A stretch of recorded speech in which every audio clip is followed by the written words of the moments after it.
In 2012, North Carolina had the second highest number of storm reports in the entire country. 1 year ago, January started off with a tornado in Burke County that damaged 80 homes. And then last July, there were more than 500 reports of severe weather in North Carolina alone. And meteorologist Katie Virtue went through the Storm Prediction Center's data from 2012. And visited a neighborhood which is still rebuilding in the new year after damage that's months old.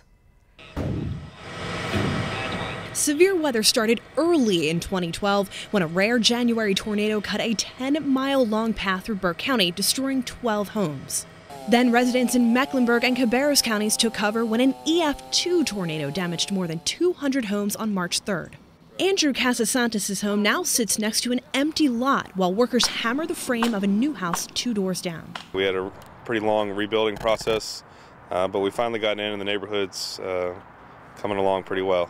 In all, North Carolina reported more than 1,100 incidents of severe weather in 2012. That's second only to Texas out of all 50 states.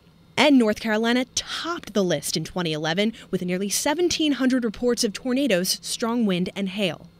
In any given year, you're more likely to face severe weather here in North Carolina than in many other parts of the country, and that's because of the state's unique position along the East Coast. Severe storms are often fueled along the battleground between warm, humid air to our south and the cool, dry air sinking in across the mountains. Also, North Carolina has the greatest altitude change of any state in the eastern half of the country. Air travels from over 6,000 feet elevation in the Appalachians all the way down to near sea level at the coast. And these ingredients all combine to increase our risk for damaging severe weather. But even residents who deal with the worst storms aren't thinking about leaving North Carolina anytime soon. No, not at all. Not at all. North Carolina's a great state for weather, I think, especially if you enjoy watching weather. So it's a good state.